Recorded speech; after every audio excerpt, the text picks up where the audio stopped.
Good afternoon. Oh, people. Okay, sorry. Good afternoon. Good. Oh, wow. Okay. Wow. This is okay. I'm gonna. Wow. Good after. This is. Why do I feel good? Wow. Okay. Wow. I'm gonna. Okay. I'm gonna finish it. Yeah. Wow. Okay. I'm gonna try to finish this sentence. So first of all, yes, good afternoon indeed. Good afternoon, Stephanie. Good afternoon, Alyssa. Good afternoon, Andrew. Good afternoon, Jayla. Good afternoon, Lakshmi. Good afternoon, Mark and everyone. Good afternoon, Michaela. Good afternoon, Vivian. Good afternoon, Charlie. Good afternoon, Rachel. Good afternoon, Gabriella. Good hello and lobsters, etc. Um, uh, sorry. Hello and good afternoon, she. Oh, and someone letting in. Wait, sorry. Okay. Good afternoon, Brenda. Hello, Brianna. Good afternoon, Jaylyn. Good afternoon, Catherine with a Y. And wait. Good afternoon, Andrew visually. Good afternoon, Gabriella visually. Good afternoon, she visually. And good afternoon, Michaela visually but statically. Good afternoon, Jayla visually but statically and statically. Good afternoon, Rachel visually and statically. Good afternoon, Alyssa visually. Good afternoon, Jaylyn. Good afternoon, Stephanie. Good afternoon, Mark. Good afternoon, Catherine with Y. Okay. And also, good afternoon, Brenda, Catherine, Lakshmi, Brianna, Vivian, and Charlie. Okay. Hello. Good to see you. Why am I in a good mood? Good question. Because you're done with your exam. That's why. And I will say, and now of course comes my job, which does not put me in a good mood. But I'm very pleased for you and with you that you are done. And I do know for a fact that everybody in this room right now is done. I'm totally noted. I'm totally aware of that. I'm totally impressed. I am impressed and grateful for that. I mean, I know that if you're in this room right now, yeah, seriously, good job. Because I don't think that was easy. And we won't dwell on it right now. And like, yeah, no, yay. Like now the hard work is mine. Like now the ball's in my court. I also want to warn you right away. If not, you can imagine it's not going to be back in 2 days. And then we have break. I'm going to try to get it back to you during the break electronically. I will try. Certainly, you better get it back before we're done with break. I do understand that, but there's no way you're going to get back in 2 days. I apologize for that. But you are, so the ball's in my court now, but you are done. Good afternoon, Warda. Awesome. And honestly, I can tell you, first of all, I think it's an accomplishment that you did it in time. Yes, that's funny. I would ask my lobster henchmen to help me grade, but I think that they would find that very shellfish of me. Oh my God. Okay. I just had to, I've been waiting to say that for months. Wow. Okay. I take that to mean that was not funny. And yes, that was not funny. Okay. No, but seriously, whoa, yowza. Oh, wait, I don't even know. Okay. No, but we're not going to dwell on this all period. Yeah. Also, I know you probably don't believe me, but I'm impressed that you got it all in on time. You may be saying, well, that's what we had no choice. Like, what do you, so, but no, I mean, you had a choice to do the wrong thing and people do. And it's always easy to think we're going to do something on time. And then as we get closer, it gets harder. And all of you did. And I did get a lot of communication from a lot of you this weekend. Yeah, no, I know. Yeah, that is amazing. Well, I mean, at least I know physics, I guess. But I don't even know what X means, but I assume means you agree with Rachel. Okay, which is fine. No, you should be. I am impressed with you guys and proud that you put it to bed when it was time to put it to bed. And that already speaks volumes. I think that was a dignified, right thing to do. I got a lot of feedback from a lot of you during the weekend or questions or whatever. And they were and you could tell because I posted a couple of corrections or clarifications or whatever. And those all came from things that students noted, which just meant that all of you were doing careful reading and paying attention and being thoughtful. So like, and it also showed that there was some tricky aspects to that exam. Like, I mean, I wouldn't have wanted to take that exam, at least whatever, I wouldn't. So well done. And I think it's all going to work out well for all of us, I think. Boo. Whoa. Oh, sore. Oh, wow. They really are. Sorry. I see that now. Closely enough, they really are. I'm now properly intimidated. Violence is not the answer. Will Smith, is that what you wrote? Whoa, I did not say that. Oh my God, sorry. Okay. Okay. No, so I think you did well. I think it will have turned out that you did well. I'm impressed so far. I'm just impressed with the whole way you managed it with dignity, et cetera, et cetera. We obviously have to go.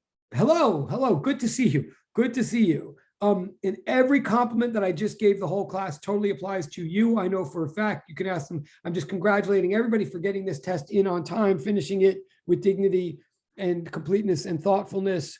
And really, I'm still I'm not going to dwell on this all period.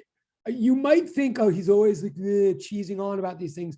But look, again, I just want you to know that I still think at this stage of my life, I think doing a physics exam is an accomplishment, even before you get the grade back. Like, I want you to know that I think that. I think starting a physics exam is often the hardest part of a physics exam, but then finishing it is like the second hardest part. And all of it is an accomplishment. To just sit there and deal with the experience, however you dealt with it, is something. And there's 1,001 undignified ways to run away from it or to not deal with it, all of which I have practiced at one point or another in my life, and they don't feel good, but they happen.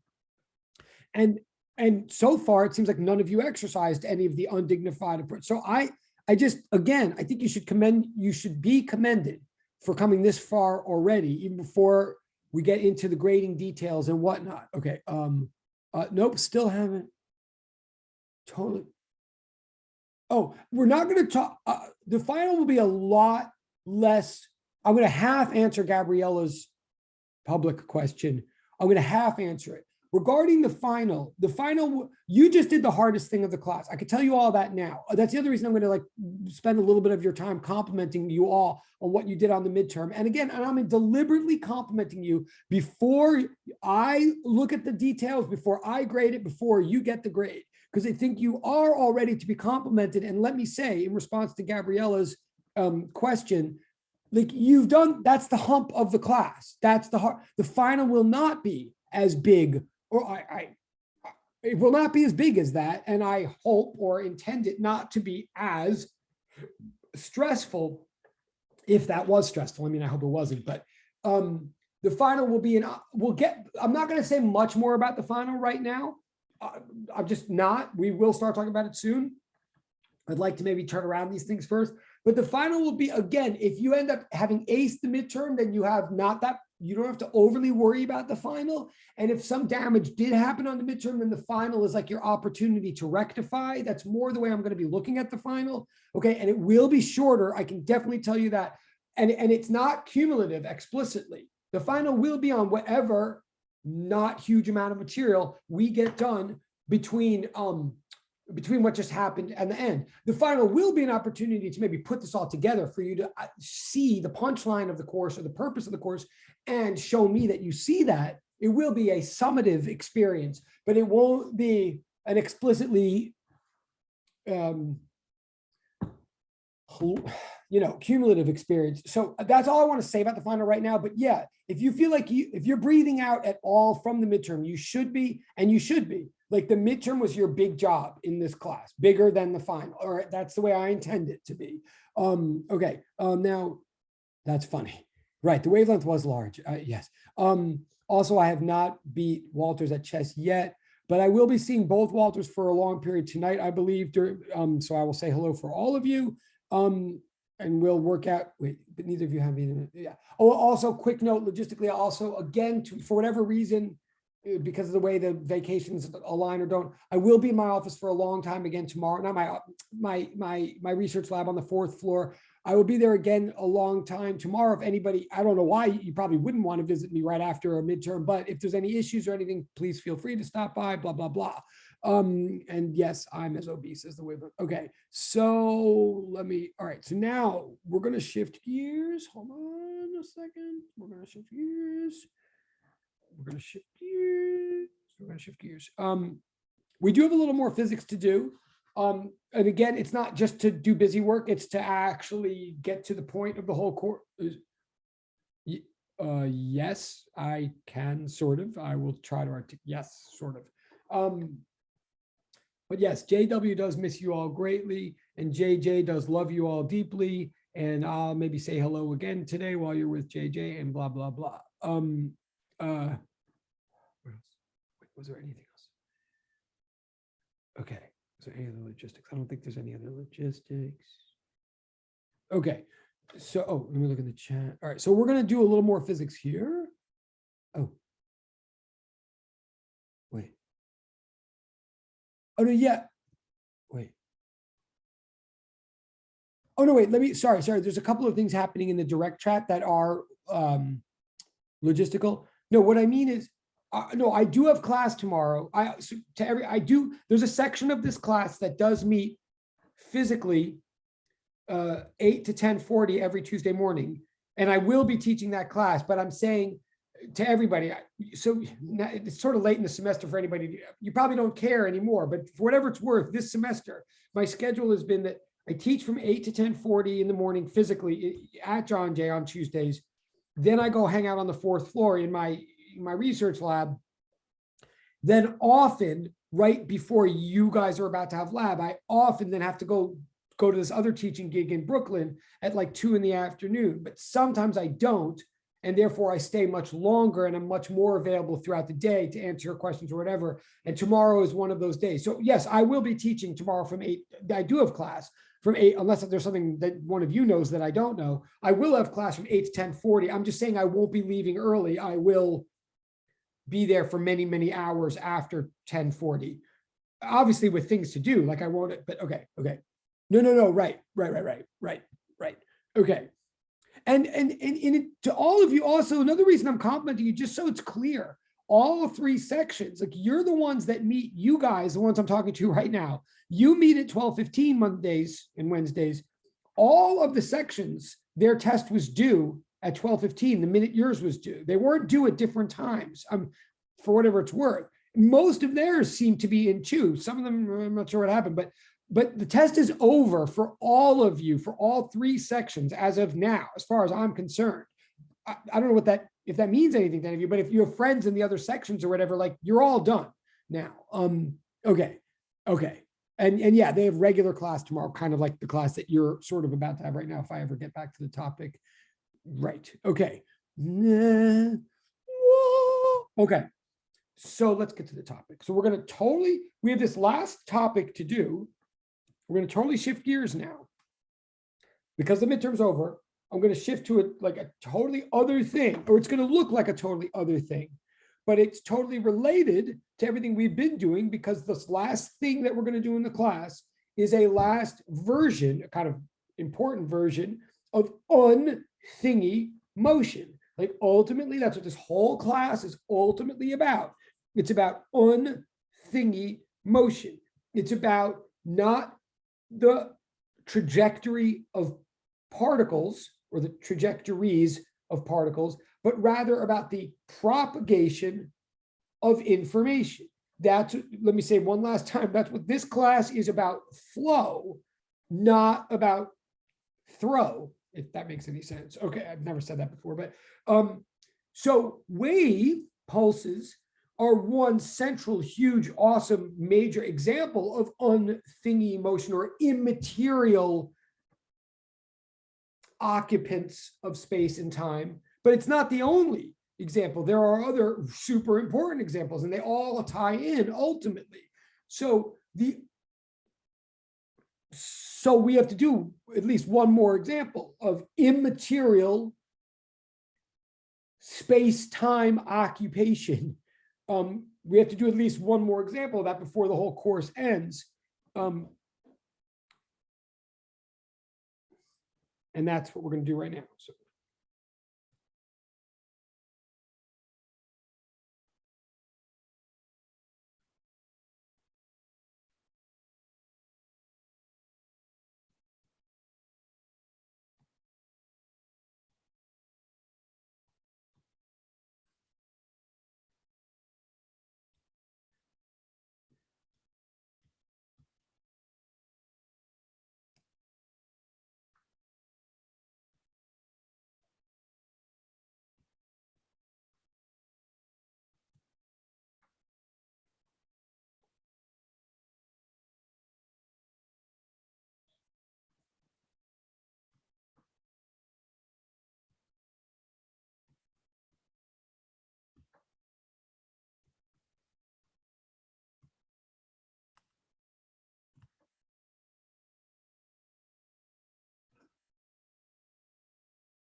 Okay. Now, I believe you've already started. Actually, you can tell me in the chat in a second. You can confirm or deny. I think this is already maybe started to be underway in the lab, I think, or if not, it's about to.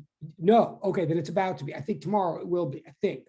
And that's fine. Not yet. Okay. Thank you, Syed. Okay, cool. Fair enough. Then even better. Then I get the pleasure of introducing it. But I think it's the last couple of labs you'll spend on the. In fact, I know the last couple of labs you'll spend in this area. Okay, so the larger area here is electricity. That falls into some subtopics that we're going to sort of race through now and in the lab. And the lab will emphasize. The lab you'll emphasize electric current and electric circuits. That's what because they're operation. There's things that you can do. They're very functional, experimental palpable kind of things. Totally, yes. Feel free and just remember, don't sue if anything goes wrong. Don't sue who's at fault. Sue whoever has the most assets, and that would not be Professor Johnson, and it would not be me. It would be the institution. Just not. I think not. I don't even have a lobster pot to pay in. Right. Okay. Wow. You guys are okay. You are psyched that you're done with that exam, weren't you? Okay. I'm getting like an NVM from Jayla. Gee Louise. I get it. Never mind. I know it only took me like 10 years for and asking my son 14 times what that meant, but okay. So in the lab, you're going to look at like electrical current and electrical circuits. There's an underlying theory and concepts behind electric circuits and electric current, and the underlying theory and the concepts have to do with something we call electric or electrostatic charge, and then something we ultimately call electrostatic force, and then very specifically, where I really want to get to by the end of the course with you is what we call electrostatic field. Now, field, which is where I'm going to get to. I mean, I'll definitely get to by the end of the course. I may not get to by the end of today, but electrostatic field, which my next sort of landing spot, and electric current, as you'll see in the lab, those two things, electric field and electric current, those are definitely two examples of something that matters in the physical world that isn't matter. I mean, those are two huge examples, really important, really practical examples of something that is incredibly unthingy, okay? And they're different. Field and current are not the same thing, and in fact, they're unthingy in two very different ways. You'll see all that. But my goal, so your goal in lab will be to play around with electrical currents and electrical circuits and see things happening that are the result of motions that are ultimately not the motion of a discrete object going from one place to another. Wait, I think there's a question in the chat, but exactly what I want.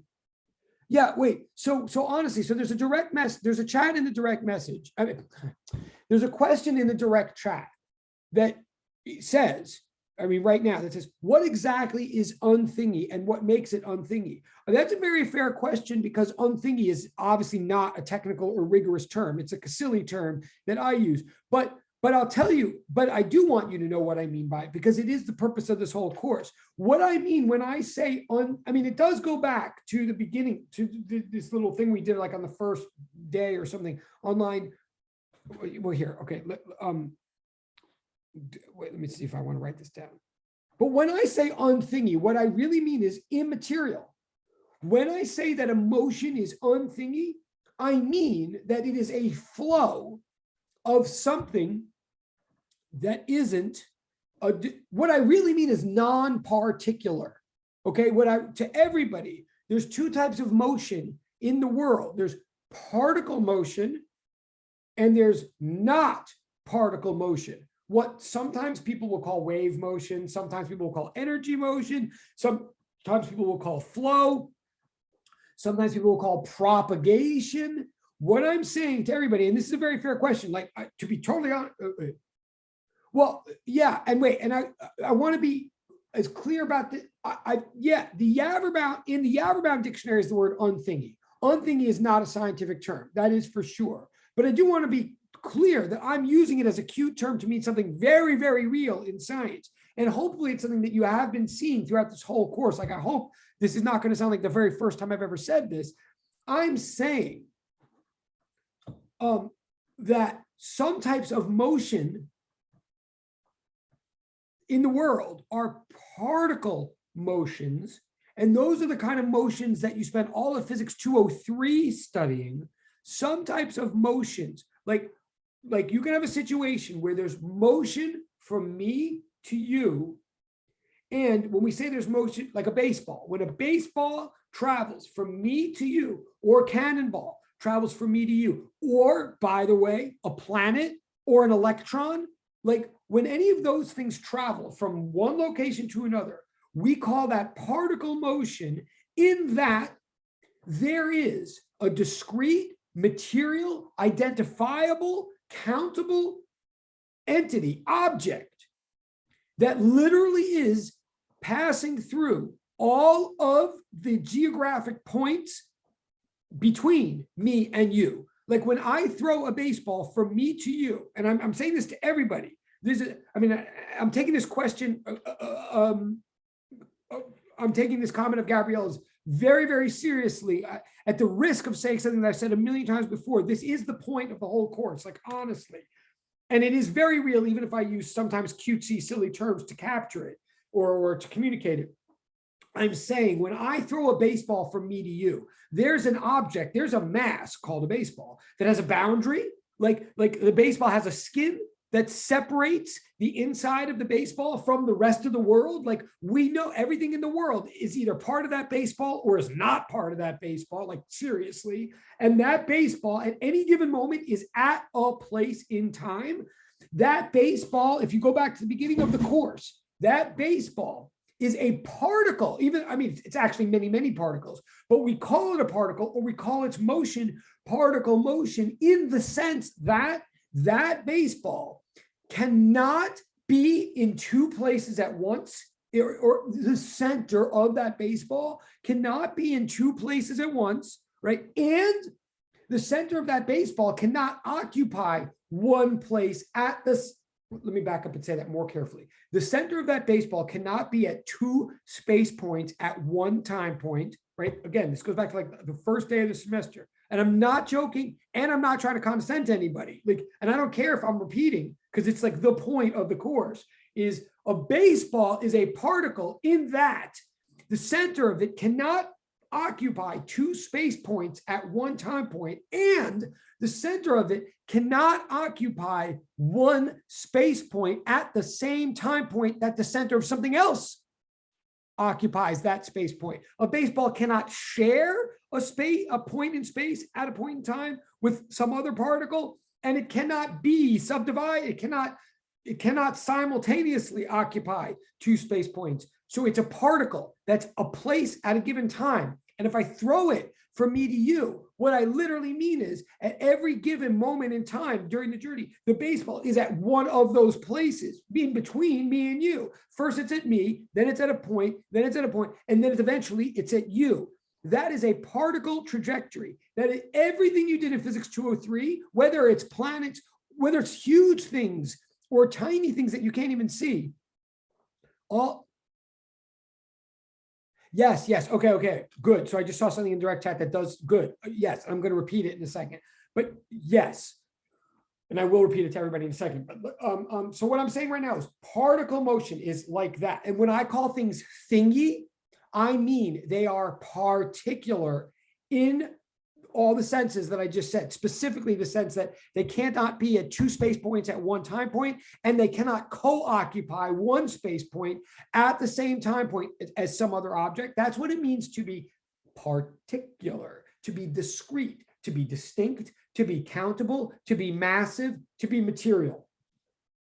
Thingy things are that way. But the reason we spent all this time looking at how thingy things could vibrate back, oscillate back and forth, like a mass on a spring is still a thingy thing. And even it's going back and forth in a very thingy, particular way. But we finally got to the point, after all this kind of abstract math and kind of all of this like abstract analysis, we finally came to realize that if we put a bunch of thingy things if we put a bunch of particles together and ask them all to move in a very, very specific, particular way, then we got this thing called a wave pulse.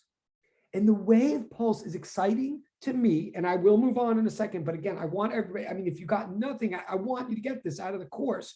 All the math and all your hard work is to understand that then sometimes in life we can create or discover these phenomena, but these phenomena by virtue of which something can go from here to there. There can be a motion from me to you, for example, sound, for which it is the case that no individual particle, no material, if I shout at you guys right now and you're hearing me, so like sound, and forget the whole internet part, like if you were in the room with me right now and sound were going from my mouth to your ear, what I want everybody to really know conceptually and ideally appreciate is that when I shout at you and sound literally, truly, scientifically, measurably,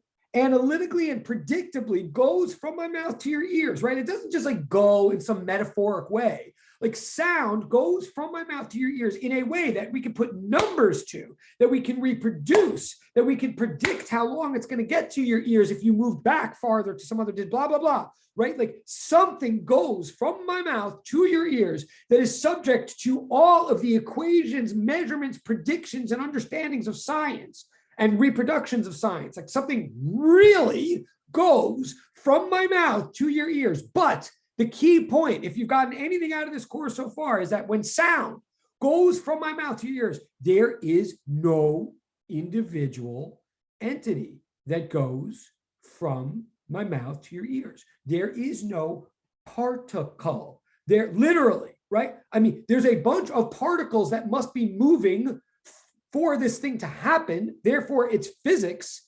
There's a bunch of air molecules that are doing something highly specific, highly regularized, highly predict, but all that's doing any motion when I yell at you, if there weren't the internet, would be air molecules. And there's not a single air molecule that need go from my mouth to your ear. It's not particle motion. In the case of sound, it's wave motion, right? And wave motion is fundamentally different from particle motion in that, first of all, like what I just said, there's no material object, there's no thingy thing, there's no particle doing it. Like it's not just a matter of technology. I don't care. We could, for millennia, we could develop the highest power microscope. Right. Okay. I'm going to get to that. Really good question. Really good questions in the chat. I'll try to get to all of them in a second, even if I get to nothing else, but bear with me for a minute. But really good question. One thing I just want to make clear is there's no such thing as a sound on, right? There's no sound particle. And I'm not just saying because we haven't discovered it yet. I'm saying like, no matter how powerful our microscopes are, if we looked and looked and looked into the air between me and you, we would not find a sound particle. All we would find is air molecules, each of which is individually doing a little thing in its little neighborhood, no air molecule. And that's why, and this relates to one of the questions in the private chat, and that's why if we took away the air, like air is not sound. You can have air without sound, but you can't have sound without the air. If you took the air away and took water away or went into outer space, there would be no sound. Sound is not a thing. It's a phenomenon. That's a huge deal. Right? Because that ends up meaning, first of all, sound is not in any one given one place at one time. You cannot say the sound is literally right here. Like what is right there? There isn't, right? It's a wave. There's ripples, there's crests and troughs everywhere between me and you. The sound as it's traveling, even if we say, oh, it's here, like there's no it that's there. And then second of all, you can totally have two sounds in one place at one time. That's called a chord. That's called like listening to almost anything, like, that's worth listening to is two sounds hitting your ear at the same time. They and the waves, the crests and the troughs constructively or destructively interfere in a way that baseballs do not. When two baseballs hit each other, they bounce off each other and they do not share and they go away. They don't just meld into one big baseball, let alone does a baseball never have you seen a baseball hit another baseball and then them turn into no baseball. But sounds do that, right? Sound crests can hit sound troughs and make nothing. That's like noise cancellation headphones are doing that, right? So okay, I'm going to answer the question in the chat in a second. I know I'm yelling and yelling. What I just want to emphasize is the reason we did everything that we did. Sorry, okay, I'm sorry, I think. But I hope I am kind of. The reason that we're doing everything we're doing, it's not a coincidence that the math gets harder in physics 204 from 203 because we're looking at something more abstract in 204. We're looking at the same physics patterns and principles. We're looking at the same issues of stuff moving through time and space. Only in physics 204, the whole thing I'm trying to emphasize is the stuff is not stuff anymore. It's something that matters, but isn't matter. Of course, it's going to take a little bit more abstract thought to think about that. You literally need a whole bunch of things oscillating at once to make even a wave pulse. And I find what I'm trying to say is this, if you get at all what I'm saying, how sound is different from a baseball, like it's fun. It's not just another different thing. It's not a thing, it's different. It's more of a verb than it is a noun. If you get that, then I want to say that's just one example of immaterial motions. Not only sound is one example, but waves themselves are not the only way to understand immaterial phenomena in the material world. Before this class ends, I want you people at least to be exposed also to, say, fields. Electrostatic fields, there's another thing called magnetic fields, gravitational fields. Fields are real. They exist everywhere, including outer space where there's no air, but they're not material. They matter, but they're not matter. That's when science gets really freaking interesting, I think, and kind of mathematical, not coincidentally. But so the rest of this course, we're going to deal with electricity, which is another kind of example of immaterial motion through the material world. I'm going to pause for a second because there are a lot of things happening in the chat, which I appreciate. At least people are listening. I thank you. I'm going to see if I can answer them. So yes, number one, when you look at like electrical current in the lab, you're going to make little circuits in the lab. I believe you're going to make circuits in the lab, and like there's going to be like current paths that cross other current paths, for example, or current choices in the past, like parallel circuits and series circuits. And you're going to see that, sure, for example, two electrical currents can be in the same place at the same time, just like two sound waves can. And that's a good indication that electrical current is an immaterial phenomenon. And so that's one question that was in the chat. Someone wrote in the chat, in a direct chat, oh, so electricity has the property of sound that it can exist in two places overlapping. And I think that's, or we can say, yes, an electrical current is here and there at the same time. And it's no more, you can't say the current is here, but it's not there. So yes, current is like sound in that regard. And you'll see that. Now, I also want to be very clear before I go any further. That's electrical current, which you'll play with in the lab. And then there's electrical field, which we'll talk about here in lecture. And both those together could perhaps fall under this larger umbrella topic called electricity. I want to make something clear. All of it has to do with electrons. That's what I'm going to explain in lecture. All of electricity, electrical current, electrical field have to do with electrons and protons, i.e. it all has to do with charge, which we're going to get into here. And of course, you've heard of in chemistry. I know you all know about electrons and protons and charge. I did, just in case anybody's listening, or like I'm like in the court of law about this physics, I'm not saying that electrons aren't thingy. Electrons are particles and protons are particles. I'm not saying electrons don't exist. They totally exist. And I'm not even saying that an electron cannot be at a place at a time, like it can. I'm saying electrical current is something slightly more complicated than just a bunch of electrons. And I'm saying certainly electrical field is something more complicated than just a bunch of electrons. So that's why we still have a little ways to go in this class.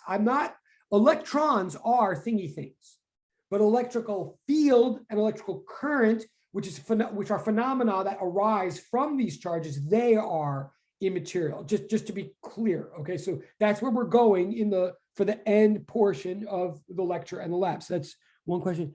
Can electricity exist in outer space? This is a question in the direct chat. Great question. Because let me make it clear. Sound does not exist in outer space. Sound does not. Electricity, or at least electrical fields, do. Electrical current, that's a little more complicated. I'm not sure I would say yes to that. That it can, it's a little trickier, but electrical fields, and also for that matter, magnetic fields, do exist in outer space, which means that they're even more abstract than sound. And that's where I sort of want to land by the end of the course. So sound is not the end of the abstraction road or the end of the immaterial road. Things can be even more immaterial than sound. Electric fields are even more immaterial, if that makes. But yes, if electric fields and magnetic fields couldn't exist in outer space, ultimately, then light couldn't travel. I'm just saying this as a teaser or whatever. If electric fields and magnetic fields couldn't exist in outer space, then light couldn't exist in outer space or travel through outer space, and then we couldn't see stars. The fact that we can see stars at all is fascinating. In some ways, if this course had to end right now, and you were to ask me, what should I look at next in my life? Like, why should I go on in physics? Don't I know everything there is to know already or whatever? I would say the question to keep us all going in physics is like, why can we see stars? Like that in some ways, like, I'm not saying there isn't an answer. There totally is an answer as far as I'm concerned. But in some ways that drove the physics train for centuries. Like, how is it? What the heck is going on? Okay, I'm going to say this now. I knew I was going to get myself in trouble. I'm just going to sort of say this quickly. One of the reasons I care so much, one of the reasons that this course is trying so hard, I'm trying so hard in this course to get you guys to appreciate non-particle motion, whether you want to call that wave motion, whether you want to call it field motion, whether you want to call it information flow, whatever, whether you want to call it unthingy motion. I want you to see by the end of the course that there's particle motion, and then there's a whole bunch of motions in the world that are not consisting of particles. A lot of people will call those wave motions, but honestly, I don't think they all are. I think wave is like an oversimplification, but there's particle motions like baseballs and electrons. And then there's non-particle motions such as sound. And the difference between the two, again, is that one actually consists of individuated things and the other does not, right? When we say that sound travels not as a particle, but as a wave, we're not saying that sound travels as a different sort of thing. We're saying that it doesn't travel as a thing. We're saying that sound is a phenomenon. It is the result of a whole collection of things, all doing something very, very specific. Okay, great question. I see a lot of, okay, I'm gonna stop in a second. And there's more questions in the direct chat from more different people. I love them. I'm gonna get to them, I promise.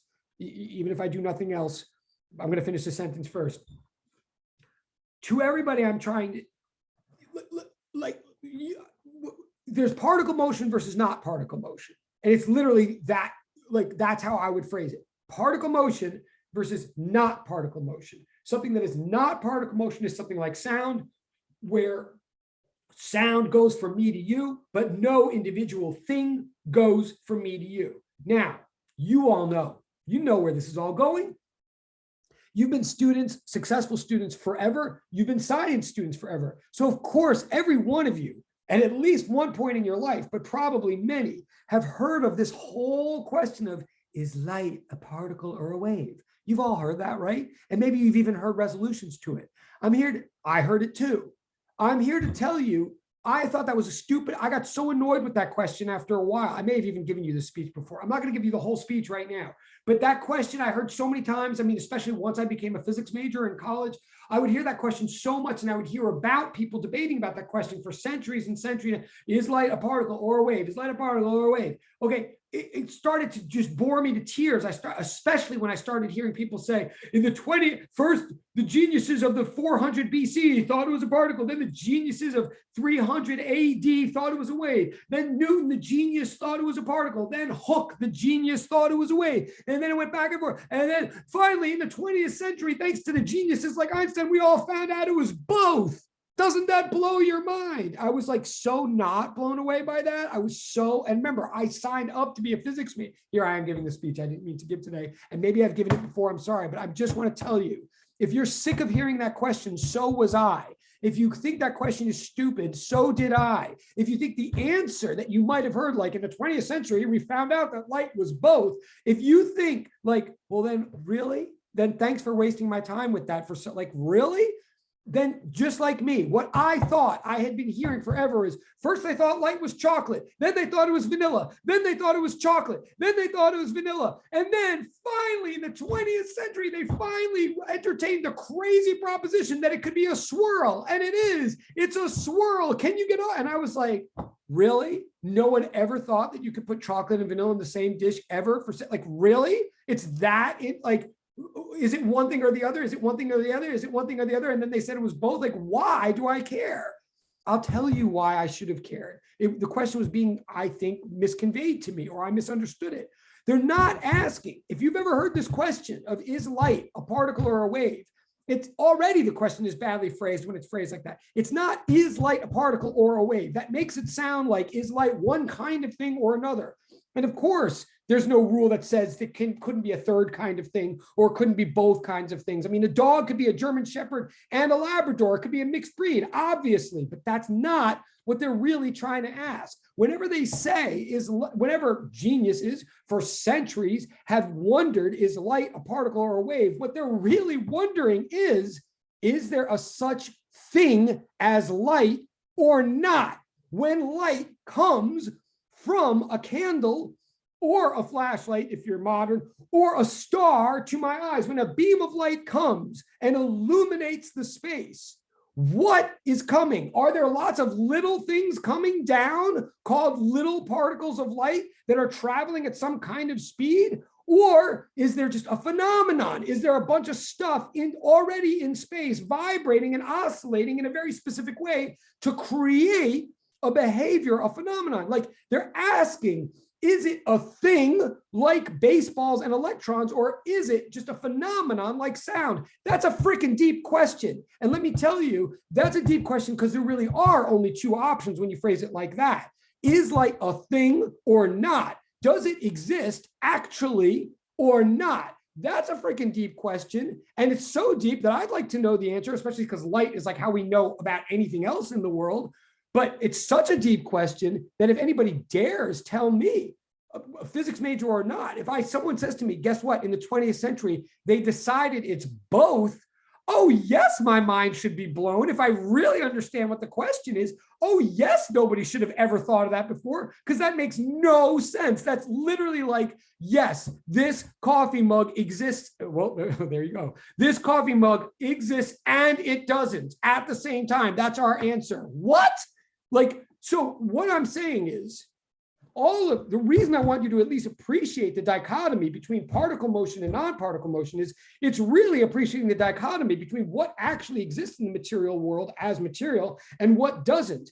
And yeah, the ultimate point of the whole thing, and I'm not saying we're going to get every detail to the answer to this in this course, there isn't time, but the ultimate punchline where this is all heading is, okay, what about light? What about light? Does it exist or does it not? Damn good question. And I'll tell you this, if it's coming in through outer space from stars to our eyes, then if it ain't a thing that exists on its own, if anybody has experimental evidence to suggest that it's actually a wave, which they totally did start acquiring in the early 19th century, if we start believing it's a wiggle, it's a bunch of things wiggling, well, then there better be something in outer space always that's doing the wiggling that makes the wiggle come, right? And there ain't air in outer space. So if light is not a thing, if it's a wave, it really does raise the question, what's waving? Oh, that is a real question. Would I like to get to an answer to that in some fashion by the end of the course?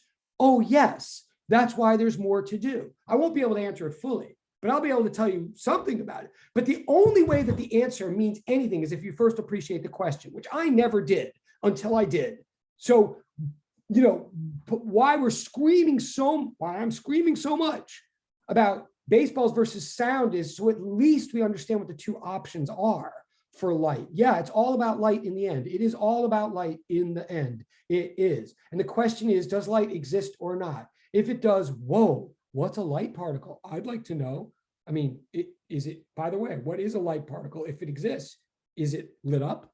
Or is it already lit? Is it like a little bulb? Like, whoa, that'd be cool. And if not, what the freak is vibrating if light is a vibration? Good questions. That's where, okay, wait, I'm going back to the chat. I'm sorry. Would Wi-Fi, so Wi-Fi, okay, quick answer. So someone wrote in the direct chat, would Wi-Fi fall under the same category as sound? Like Wi-Fi? No, it wouldn't. I mean, great question. So here's a fast answer to that. Everything that travels, Wi-Fi is like radio waves,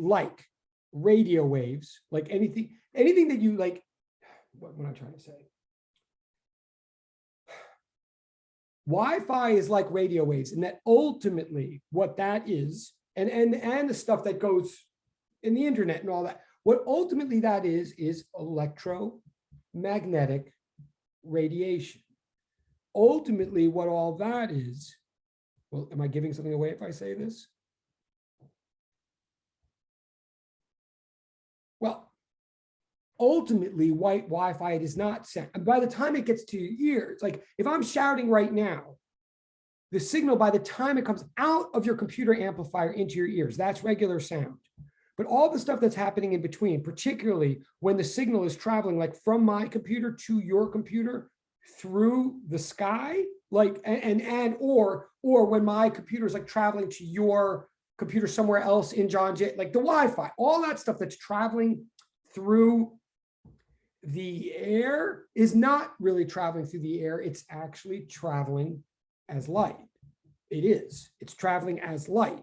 It's traveling as what is ultimately known as electromagnetic radiation. Light is ultimately a thing called electromagnetic radiation. And what does that mean? Well, that's why I want to get into electricity with you, so I could show you what that means. And it's sort of a hint as to what we think light really is, but I can't fully answer that right now. But no, all the radio waves, microwaves, and you've heard this in 7th grade, radio waves, microwaves, X-rays, gamma rays, all those ultraviolet, infrared, all those things are different forms of light. Light, we ultimately say, is electromagnetic radiation. What the heck does that mean? Well, it certainly sounds like we're saying it's not a thing. It sounds like we're saying it's some sort of ripple. And to be honest, that is what we're saying. But ripple in what? I mean, that's what we have to get to in this course. Whatever it is, it's if you all understand, and I'll go back to chat in a second. And again, if this is all we do today, as long as you guys are actually invested in this, if you're hearing me and you're caring, good enough for me. Because also there's a way in which for the rest of this course, when I say the final is meant to be less stressful than the midterm, if for the rest of this course, if somehow I were able to get all these concepts out to you guys in pure words, I mean, I don't know if I could really do that, but if it were more qualitative than quantitative, I wouldn't care as long as I really felt like the concepts were getting across. So the concept I'm trying to say right now to address like the Wi-Fi question and the can electricity exist in outer space questions, so these questions I'm getting in the chat. And if you keep these questions coming, I will keep talking about them this period. What I want to say is, if you're with me, if you're following that, like sound is one level more abstract than baseball, like sound, the motion of sound from me to you is one step more abstract than the motion of a baseball from me to you. Because again, when sound goes from me to you, something does go from me to you. Something measurable, observable, reproducible, predictable, mathematical, scientifical, right? When sound goes from me to you, all those things are happening, but nothing material, nothing discrete, nothing countable, nothing separable, nothing massive goes from me to you. Nothing particular goes from me to you when I shout. If you understand that sound is abstract in that way, compared to baseballs. What I will ultimately want to say is that Wi-Fi is much more like light, and light is even more abstract than sound. In a way, light is to sound as sound is to baseballs. Okay, and if I have any goal left in this course before you all like go on in your lives, it's I want you to at least get a taste. We did all this heavy lifting to be able to really see how you could get from something as concrete as a baseball to something as immaterial as sound. If you get that transition, it's like doing one side of a Rubik's Cube. Actually, that's a horrible analogy, but it's like doing something hard, I think. And then the next level is, can we get to something even more abstract like light? We're not going to do the whole package in as much detail, but hopefully you now have the extrapolation like machinery in your mind to do it. So that's my goal. Wi-Fi is more abstract and complicated than sound. Wi-Fi is more like light.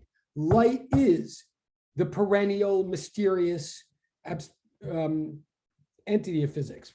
But it's also, of course, the fundamental thing by virtue of which we know everything in physics. So it's like worth knowing about. Okay, so I'm going to go to the next chat question. Sorry. It's like, yes, light is kind of like Barbie. That's just what I was going to say. Yeah, sort of. Okay. Well, sure.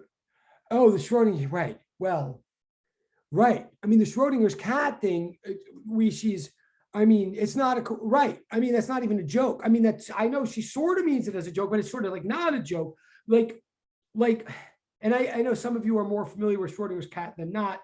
And for whatever it's worth, that whole Schrodinger's cat thing was originally meant as a satirical objection to quantum mechanics. It wasn't meant to be like this is like how it is, but it turns out, oh yes, in the 20th century, we're saying really bizarre things about the way the material world works.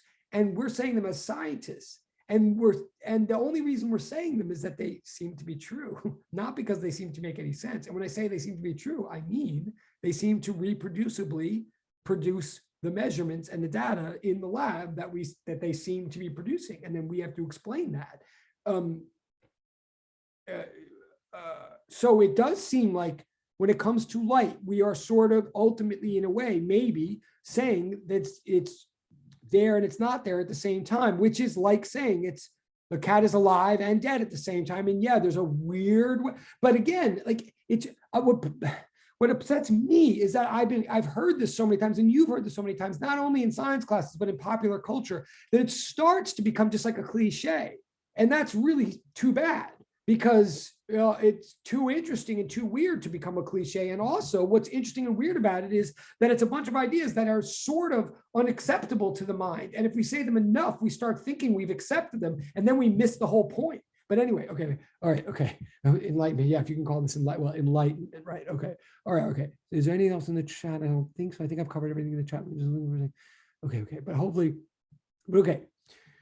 All right, so I've got 20 minutes. I can give you a little taste right now of what I mean by all this, I think.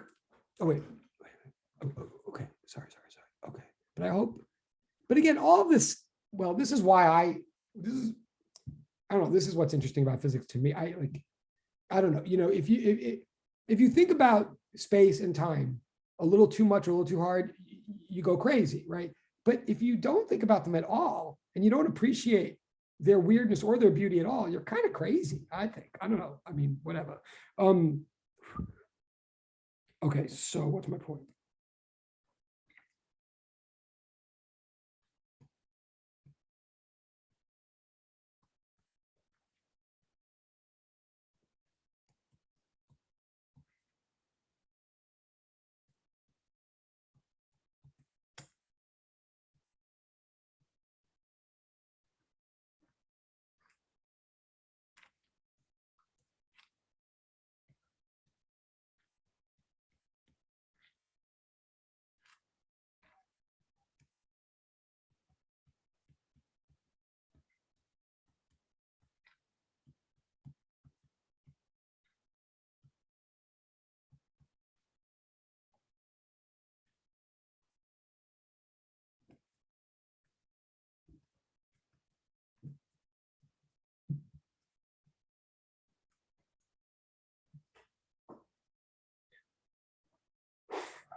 Okay.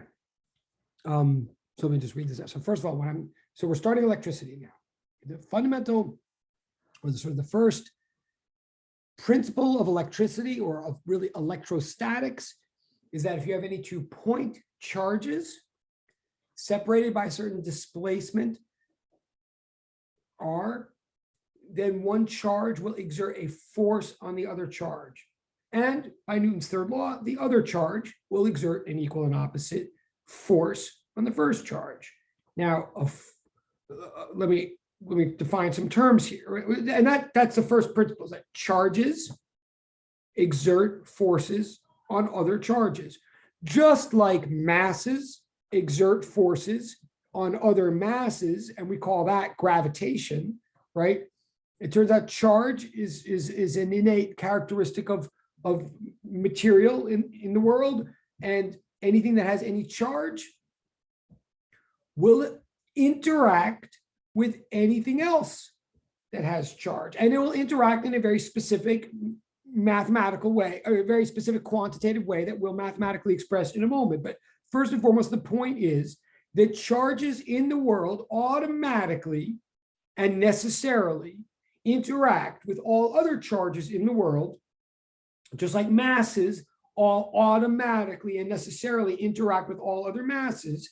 Every bit of mass automatically interacts with every other bit of mass. So I could go down to the Euclidean level and say every point of mass, if I imagine any amount of kilograms, even taking up the tiniest amount, the most arbitrarily small amount of volume I can, if I imagine any amount of kilograms shrunk down to an incredibly dense and incredibly tightly packed infinitesimal Euclidean like point or infinitesimal volume, that bit of mass right there will automatically interact with any and every bit of mass everywhere in the universe. We call that interaction gravitation, or we call that particular interaction the gravitational force.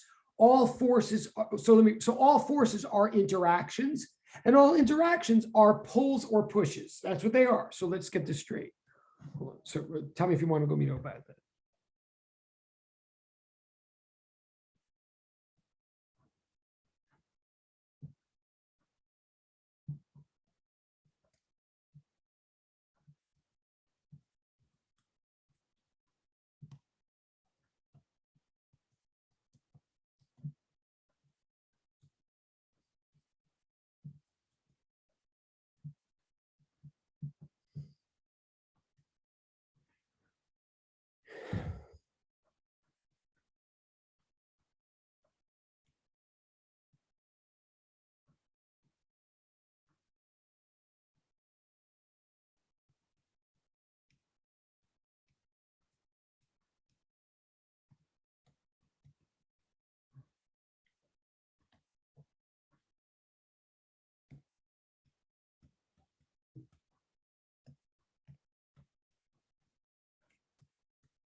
Lost someone. Okay. Okay. First, just quick reminder here. So really, what I'm trying to teach you right now, I mean, and I'm aware we have 14 minutes.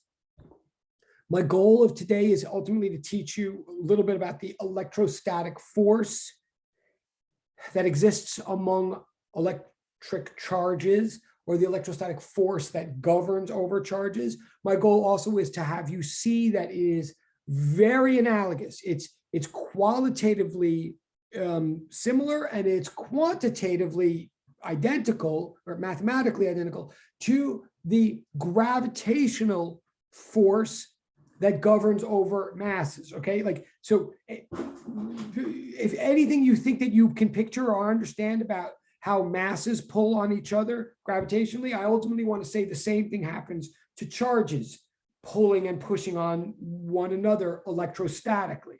So let me first remind you, what is a force? Okay, a force is not a property of one object, right? A force is not a velocity, it's not an energy, it's not a temperature. Force is never ever something that an object has. Force is always something that one object does to another object. A force in physics, any kind of force, with friction, normal, tension, whatever, any kind of force in physics is an interaction between two actual, real, like identifiable, particular, massive, material, thingy objects, right? Even gravity, which like always seems to go, oh, mg, arrow down. What is gravity? Oh, when we talk about the gravity or the weight of this cup, we're talking about the center of Earth pulling on this cup. There's always two objects involved in a force. And what the two objects are always doing when there's a force is they're interacting with each other. That literally means they're pulling on each other or they're pushing each other. Pull means toward, push means away, and it's always symmetric. Really, this is the whole purpose of Newton's third law, right? The whole idea is if I'm exerting a force on you, then you are necessarily exerting a force on me, and it's the same type. That is, if I'm pulling you toward me, then you are necessarily pulling me toward you. Or if I'm pushing you away, you're pushing me away, and always with the same magnitude, right? That's what Newton's third law says. So it's like a force is a mutual, symmetric interaction between two objects. Neither object has some sort of primacy over the other. And force is always measured in newtons. What was I just going to say? And so it's always a pull or a push. Now, ultimately, so this is triple equal sign. What a force is an interaction between two objects. And interaction is a very good word, actually, because it's inter and it's action. I mean, there's two and they're doing something. That's what a force is. They're always pulling or pushing. The ultimate measurable effect of a bunch of forces is that if you look at all the forces acting on an object together, all the pushes are, oh yeah, but for real, okay, thank you, okay. But like for real, like if you, but thank you. If you look at, and thank you for paying attention, I'm so, okay, and for handing in your testimony. Okay, anyway, if you look at a whole bunch of forces acting on me, all the pulls and the pushes acting on me, you add them all up in a free body diagram, you ultimately get this thing called the net force. And we ultimately say net force equals mass times acceleration. That's Newton's second law, right? So the effect, the double equal sign effect of these pushes and pulls is acceleration, is change in motion of an object, right? But that's the ultimate effect. Like that's why we care about forces. And that's the thing that we can measure sort of most easily. And that's what happens to an object when it is forced. But the thing that i.e. when it is pulled or pushed, what I'm trying to say right now to remind you is if all object is pulled or pushed, it is necessarily by some other identifiable particular object, okay? So a force is always an interaction between two objects.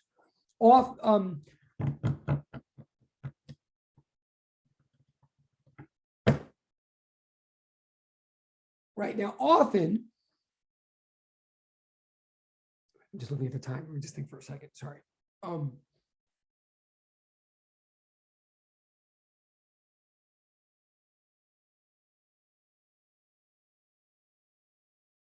Often when a force occurs, the interaction is itself is material. Often when a force occurs, or at least it appears to involve contact. Like if I pull you toward me with my hand or with a string that's tied around you and then I hold on the string, and we talk about the, yes, that would be right. Well, you definitely are paying attention.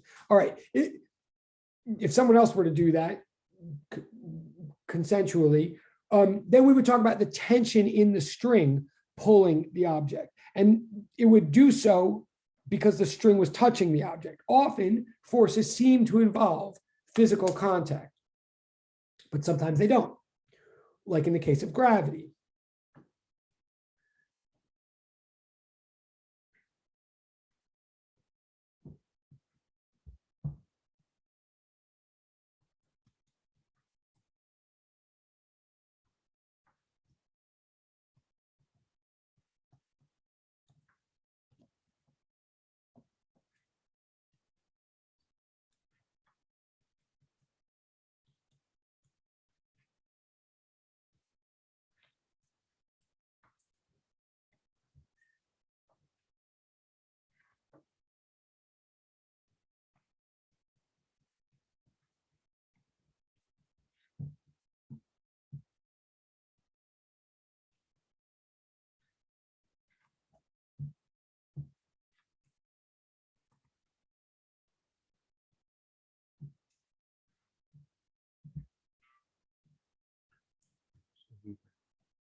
Um,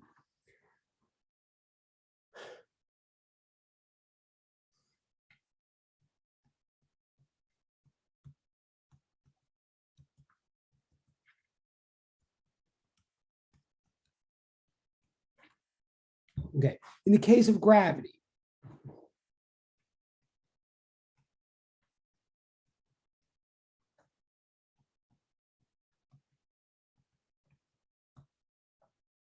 you have any 2 points of mass, right? Any 2 little bits of heaviness separated by a distance r, they automatically pull on each other. And that's what the negative sign means, pull, you'll see soon. They automatically, M1 will automatically pull on M2 with a force measured in newtons that is directly proportional to how heavy M1 is, also directly proportional to how heavy M2 is. Like if either one of them gets heavier or more massive, then the pull will get greater, but it's inversely proportional to the square of how far apart the 2 forces are.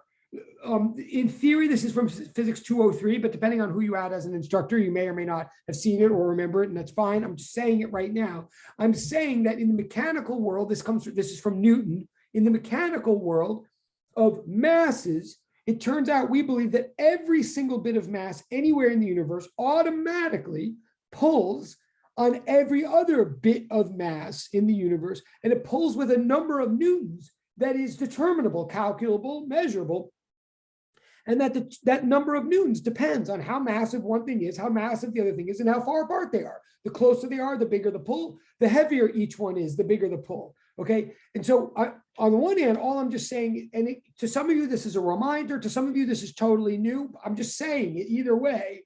I'm saying though, forget about the capital G letter for one moment. I'm just saying that it, and by the way, I'm not saying that this makes sense. I'm not saying that this makes sense. I'm just saying it's true. It appears to be true. Even we'll get into what kind of sense it does or does not make.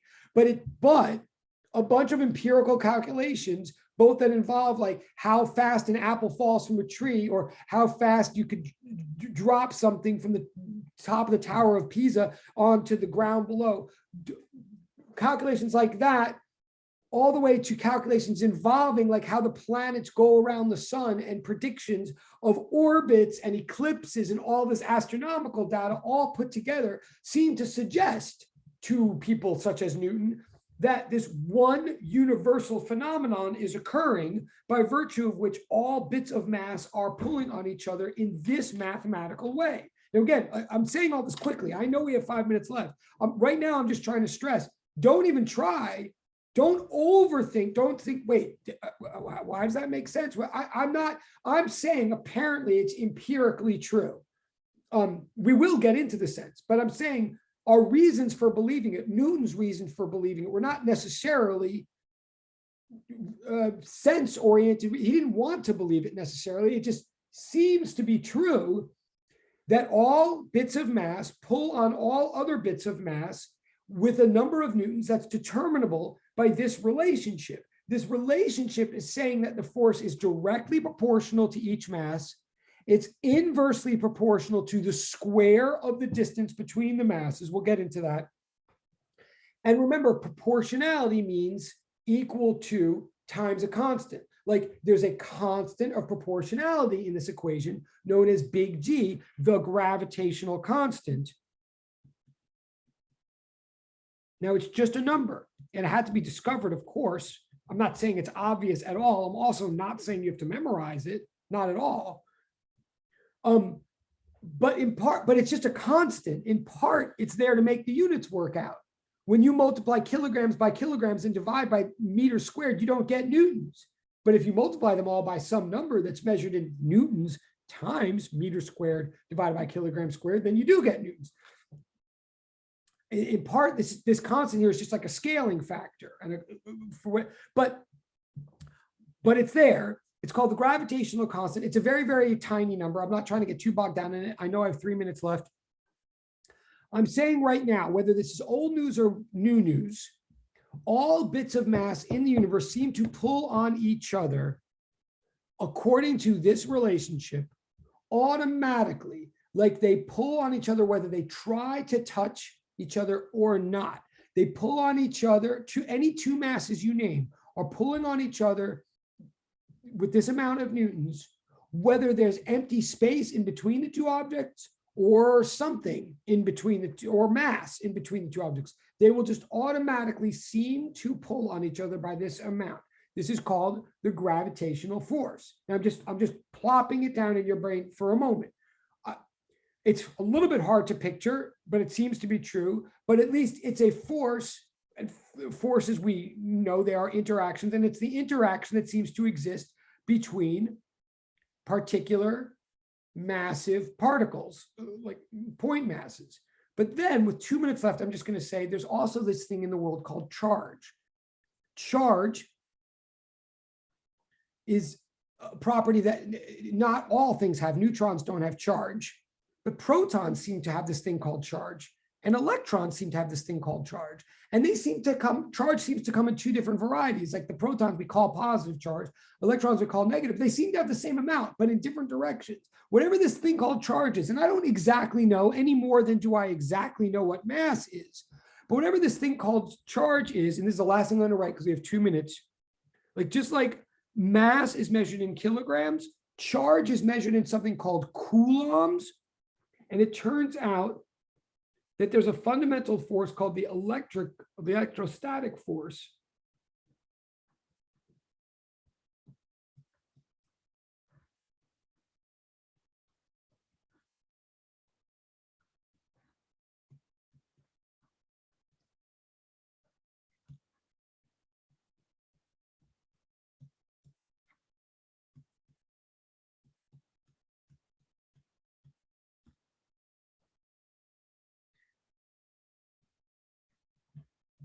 This is a lot. I see the time. I'm about to stop. I promise. I just want to get this out here.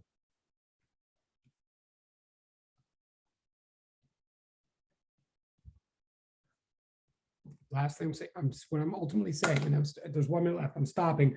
I'm saying whatever you can picture about point masses doing to each other, it turns out point charges do to each other too. Like if you have a proton over here and an electron over here, they pull on each other through empty space or through matter in the same kind of a way as gravity. Only with protons and electrons, they can pull or push, right? The charge is not measured in kilograms, it's measured in coulombs. So the constant of proportionality here, which you can call K sub E, is measured in newtons times meters squared divided by coulomb squared instead of kilogram squared. Okay, same logic. A coulomb is a unit of charge. Just for perspective, the amount of charge that's in one electron, which is the same as the amount of positive charge in one proton, the amount of charge in one coulomb is in one electron is a tiny, tiny amount. If we measure in coulombs, which we do, the amount in one electron is approximately 1.6. Yes, okay, and I'm leaving too. We're all leaving, but thank you. The amount of charge in one electron is 1.60 times 10 to the negative 19th coulombs, just for perspective. But it turns out electricity works the same way as gravity in this fundamental force way. That's all I got for today. Thank you for being, yes, no, right. Thank you all for being so patient. I'm done. And I will see you on Wednesday, but thank you. Thank you. Okay, thank you. Thank you. All right, you too. Excellent. Okay, I'm stopping. Thank you guys. And thank you.